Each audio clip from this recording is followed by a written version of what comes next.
आजकल बड़ी चर्चा औरंगजेब की पूरे देश में चल रही है।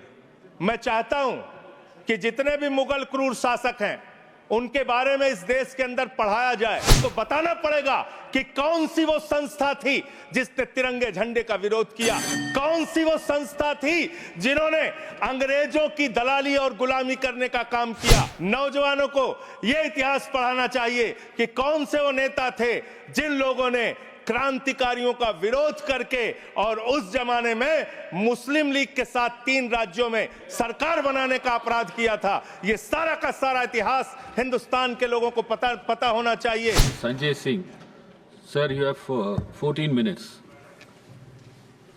धन्यवाद मान्यवर, आपने इस महत्वपूर्ण विषय पे मुझे अपनी बात कहने का मौका दिया।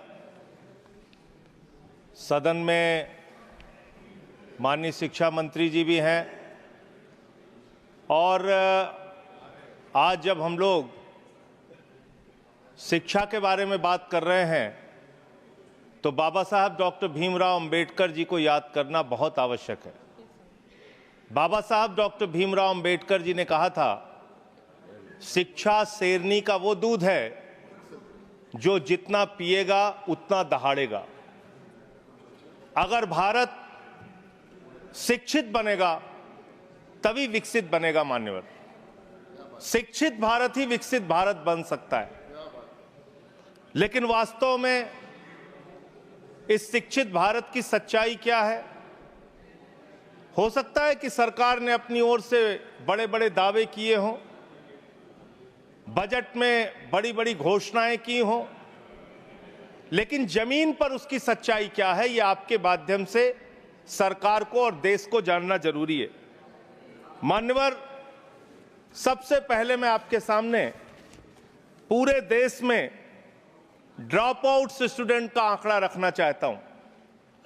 वर्ष 2022-23 और 23-24 में पूरे हिंदुस्तान के अंदर, पूरे भारत में 54,77,223 बच्चों ने सरकारी स्कूल की शिक्षा छोड़ी है मान्यवर। 54,77,223 बच्चों ने, और ये बच्चे 1 कक्षा से लेकर 8वीं कक्षा तक के बच्चे। इनमें आसाम का अगर आंकड़ा पढ़ें तो 3,58,075 बच्चों ने सरकारी स्कूल की शिक्षा छोड़ी है। गुजरात का अगर आंकड़ा पढ़ें, जिसके विकास के बारे में बड़े बड़े दावे किए जाते हैं, 1,38,813 बच्चों ने सरकारी स्कूल की शिक्षा क्लास 1 से क्लास 8वीं तक छोड़ी है। अगर आप मणिपुर की बात करें, 17,991 बच्चों ने सरकारी स्कूल की शिक्षा छोड़ी है। अगर आप मेघालय की बात करें, 65,532 बच्चों ने सरकारी स्कूल की शिक्षा छोड़ी है। अगर आप राजस्थान की बात करें, 8,99,240 बच्चों ने सरकारी स्कूल की शिक्षा छोड़ी है। और अगर आप उत्तर प्रदेश की बात करें तो 7,41,626 बच्चों ने सरकारी स्कूल की शिक्षा छोड़ी है। दिल्ली का आंकड़ा मैं जान रहा था कि हमारे भाई दिल्ली का आंकड़ा जरूर पूछेंगे, इसलिए बोलना जरूरी है। दिल्ली का आंकड़ा, दिल्ली में वर्ष 2022-23 और 23-24 का मिला के अगर आप आंकड़ा देखेंगे, इनका ही आंकड़ा है सरकार का, मैं चाहता हूं पढ़ भी लेंगे हमारे साथी। 7,000 बच्चों ने सरकारी स्कूल की शिक्षा छोड़ी है। ये आंकड़े मान्यवर बहुत चौंकाने वाले, बहुत परेशान करने वाले और ये बताने वाले हैं कि सरकारी स्कूल से किस तरह से पूरे देश में शिक्षा छोड़ के बच्चे अपने घर पर बैठ रहे हैं। और इसमें भारतीय जनता पार्टी के शासित राज्यों के बारे में जो मैंने आंकड़ा पढ़ा है वो निश्चित रूप से चौंकाने वाला है। इनको इसकी ओर ध्यान देना चाहिए। दूसरा मामला आता है मान्यवर पेपर लीक का। पेपर लीक की घटनाएं कितनी हुई पूरे देश में? पिछले 7 वर्षों में 70 एग्जाम ऐसे हैं, 70 परीक्षाएं ऐसी हैं जिसमें पेपर लीक हुआ। 70 परीक्षाएं मान्यवर। कितने परिश्रम से एक कांस्टेबल की परीक्षा के लिए एक बेरोजगार नौजवान अपनी तैयारी करता है, कितने परिश्रम से एक क्लर्क की नौकरी के लिए, एक पीसीएस आईएएस की नौकरी के लिए, कितने परिश्रम से अपने घर की जमीन बेच के एक नौजवान परीक्षा की तैयारी करता है, लेकिन पेपर लीक हो जाता है। कहीं मेडिकल में दाखिला लेना हो, उसके एग्जाम में, नीट की परीक्षा में पेपर लीक, कहीं नौकरी के लिए कोई परीक्षा दे रहे हैं, क्लर्क की, कांस्टेबल की, उसके पीछे पेपर लीक। ये पेपर लीक की घटनाओं के लिए कोई राष्ट्रीय नीति, कोई राष्ट्रीय कानून बनाने की आवश्यकता है जिससे पेपर लीक की घटना रोकी जा सके। मैं पेपर लीक से प्रभावित होने वाले छात्रों की संख्या अगर पढ़ूंगा तो पूरे सदन को इसके बारे में अफसोस होना चाहिए। आपका आंकड़ा है 1,70,00,000 नौजवान ये पेपर लीक की घटना से, हमारे बच्चे बच्चियां, छात्र छात्राएं, बेरोजगार नौजवान प्रभावित हुए हैं। और इसमें क्या घोटाला हुआ है? आप जिसको परीक्षा कराने का ठेका देते हैं, उत्तर प्रदेश में 69,000 कांस्टेबल की भर्ती के लिए आपने ठेका दिया ईडू टेस्ट नाम की एक कंपनी को। विनीत आर्या नाम के व्यक्ति की एक कंपनी है जिसका भारतीय जनता पार्टी के नेताओं से गहरा रिश्ता है, और इसमें यह पाया गया कि 69,000 कांस्टेबल की भर्ती में इस कंपनी ने पेपर लीक कराया, घोटाला किया, गड़बड़ी किया, इसको ब्लैकलिस्ट किया गया। जांच एजेंसियों के सामने यह आदमी प्रस्तुत नहीं हुआ, और इसके बाद इसी कंपनी को बिहार में भी एग्जाम कराने का ठेका दे दिया गया। यह आपका प्यार है, आपको छात्रों के, नौजवानों के भविष्य से कोई लेना देना नहीं है। आपको सिर्फ और सिर्फ अपने दोस्तों को, अपने मित्रों को फायदा पहुंचाने का काम करना है। तीसरा जो आंकड़ा है वो आंकड़ा है आपके अलग अलग योजनाओं में जो आपने खेल किया है, और ये खेल समझना बहुत जरूरी है।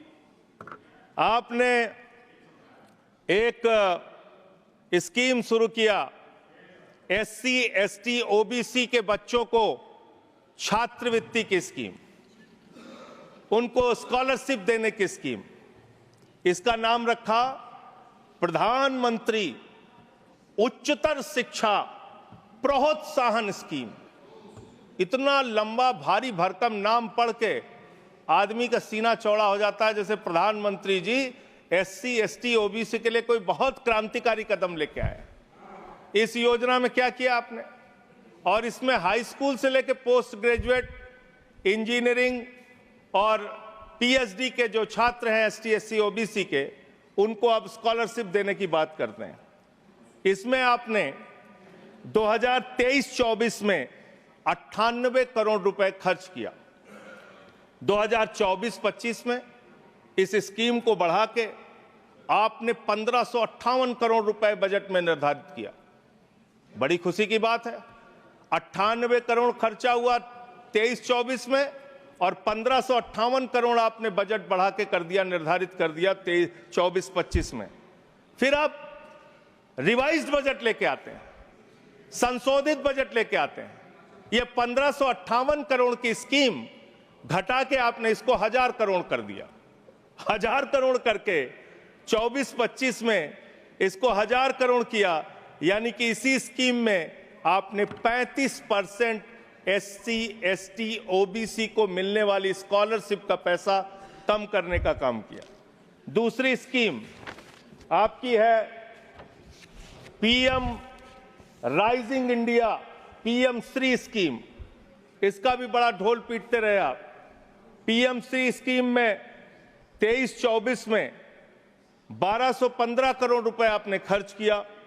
24-25 में इस स्कीम में आपने 6050 करोड़ रुपए निर्धारित कर दिया, और जब आपने इसको बढ़ाया तो ये प्रस्तुत किया कि हमने इस स्कीम में, प्रधानमंत्री श्री स्कीम में, हम देश के स्कूलों का कायाकल्प करेंगे, शानदार स्कूल बनाएंगे। और इसका बजट देखिए हमने बढ़ा के 6050 करोड़ कर दिया। फिर 24-25 में ही आप इसके लिए रिवाइज्ड बजट लेके आए और इसमें करीब करीब 1500 करोड़ रुपए आपने घटा के इसको रिवाइज्ड बजट में 4500 करोड़ रुपए कर दिया। करीब करीब 25% बजट आपने पीएम श्री स्कीम का कटौती कर दिया। फिर 25-26 में इसको 7500 करोड़ कर दिया। फिर आप एक स्कीम लेके आए, प्रधानमंत्री उच्चतर शिक्षा अभियान। इस स्कीम के अंदर 23-24 में आपने 186 करोड़ रुपए खर्च किया। 24-25 में फिर इसको बढ़ा के आपने 815 करोड़ रुपए कर दिया।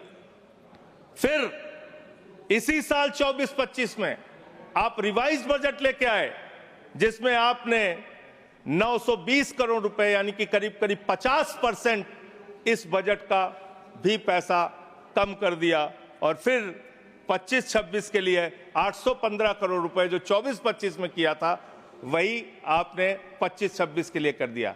यानी कितना खेल शिक्षा के नीति के साथ, शिक्षा के लिए निर्धारित बजट के साथ, कितना बढ़िया खेल किया आपने।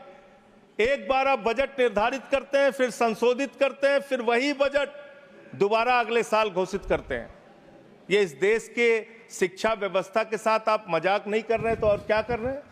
फिर आपने एक समग्र शिक्षा, जिसकी आजकल बहुत चर्चा पूरे देश में है, इस समग्र शिक्षा अभियान में आपने 23-24 में 32,830 करोड़ रुपए खर्च किया। और फिर 24-25 में आपने इसको घटा के, इसको बढ़ा के 37,500 करोड़ किया। फिर रिवाइज बजट लेके आए आप। हर बार आप रिवाइज बजट लाते हैं और 24-25 के लिए रिवाइज बजट में आपने 490 करोड़ रुपए इस स्कीम का कम कर दिया। यानी कि करीब करीब 10% के आसपास आपने इसमें भी पैसा कम कर दिया।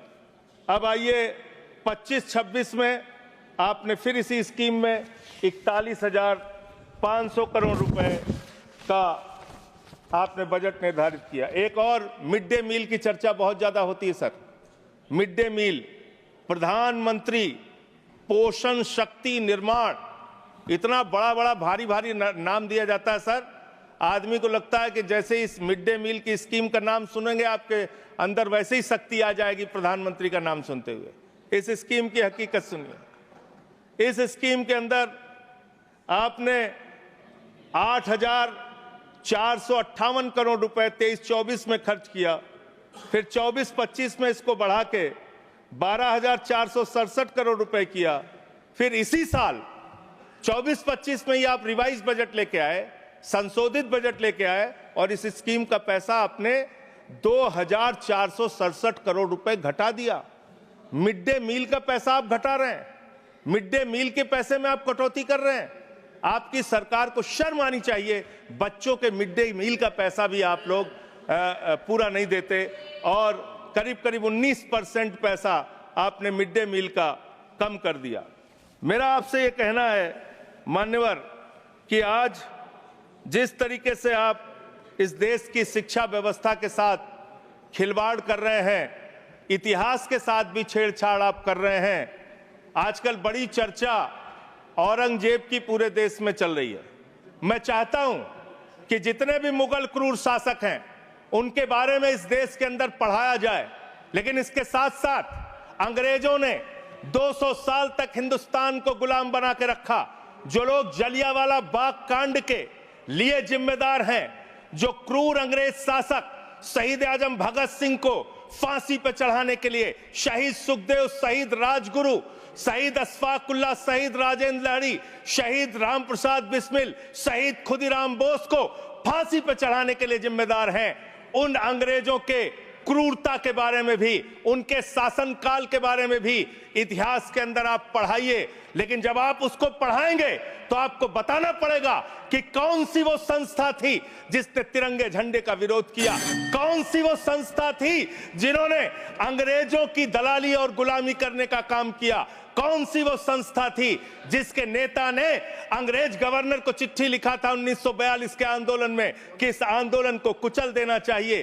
पढ़ाना चाहिए इतिहास, इस देश के नौजवानों को यह इतिहास पढ़ाना चाहिए कि कौन से वो नेता थे जिन लोगों ने क्रांतिकारियों का विरोध करके और उस जमाने में मुस्लिम लीग के साथ 3 राज्यों में सरकार बनाने का अपराध किया था। ये सारा का सारा इतिहास हिंदुस्तान के लोगों को पता होना चाहिए, जिससे हम मुगलों की क्रूरता के बारे में भी जान सकें और अंग्रेजों के शासन काल में अंग्रेजों का साथ देने वाले संगठन की सच्चाई भी इस देश के लोगों को पता चलनी चाहिए। बहुत बहुत धन्यवाद मान्यवर, आपने मुझे बोलने का अवसर